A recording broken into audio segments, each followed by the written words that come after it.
ചങ്ങായീസ്, നമുക്കൊന്ന് ചായക്കടകളിലൊക്കെ കിട്ടുന്ന നല്ല മൊരിഞ്ഞൊരു നാടൻ പരിപ്പോടെ റെസിപ്പി എങ്ങനെയാണെന്ന് നോക്കിയാലോ. നമ്മുടെ വീട്ടിലുള്ള ഇൻഗ്രീഡിയൻസ് കൊണ്ട് നമുക്ക് എളുപ്പത്തിലാക്കാൻ പറ്റുന്ന ഒരു അടിപൊളി ഐറ്റമാണ് കേട്ടോ.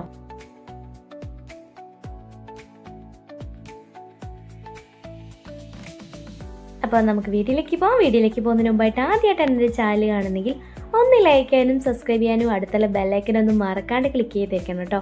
എങ്കിൽ മാത്രം ഞാനിടുന്ന പുതിയ വീഡിയോ നോട്ടിഫിക്കേഷൻ നിങ്ങൾക്ക് കിട്ടുന്നുണ്ടാവുള്ളേ. അതിനായിട്ട് ആവശ്യത്തിനുള്ള പരിപ്പ് ഞാൻ എടുത്തിട്ടുണ്ട്. അപ്പോൾ ഞാൻ ഈ ഒരു ഓറഞ്ച് കളറിൽ ഈ ഒരു പരിപ്പാണ് എടുത്തിരിക്കുന്നത്. അപ്പോൾ തലേദിവസം ഒന്ന് കുതിർത്തിട്ട് കഴുകി വൃത്തിയാക്കി വെള്ളമൊക്കെ ഡ്രെയിൻ ചെയ്തെടുത്തിട്ടുണ്ട്. ഇനി മിക്സിയിൽ ജാറിലേക്ക് ഇട്ടതിന് ശേഷം ജസ്റ്റ് ഒന്ന് ക്രഷ് ചെയ്തെടുക്കുക കേട്ടോ. അപ്പോൾ ഒരുപാട് അരിഞ്ഞു പോകരുത്. ഈ ഒരു പരുവത്തിൽ നമുക്കൊന്ന് ക്രഷ് ചെയ്തെടുക്കാവുന്നതാണ്. അപ്പോൾ ഞാൻ 2 ബാച്ചായിട്ടാണ് ഇതൊന്ന് ക്രഷ് ചെയ്തെടുത്തിരിക്കുന്നത് കേട്ടോ.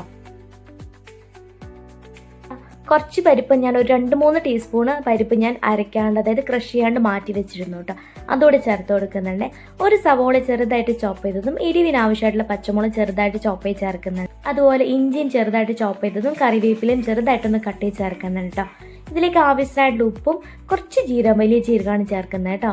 പിന്നെ അതുപോലെ കുറച്ച് കായപ്പൊടിയും കൂടി ചേർക്കുന്നുണ്ട്. ഇനി കൈകൊണ്ട് തന്നെ നന്നായിട്ടൊന്ന് മിക്സ് ചെയ്തെടുക്കുക. ഇതുപോലെ ഒന്ന് മിക്സ് ചെയ്തെടുക്കുക കേട്ടോ. ഇനി പരിപ്പോടെ ആ ഒരു ഷേപ്പിലാക്കിയതിന് ശേഷം നല്ല ചൂടായിരിക്കുന്ന ഓയിലിൽ നമുക്ക് ഫ്രൈ ചെയ്തെടുക്കാവുന്നതാണ്. മീഡിയം ഫ്ലെയിമിലിട്ട് തിരിച്ചു മറിച്ച് കുക്ക് ചെയ്തെടുത്ത് കഴിഞ്ഞാൽ നാടൻ പരിപ്പോടെ തയ്യാറാണ് കേട്ടോ.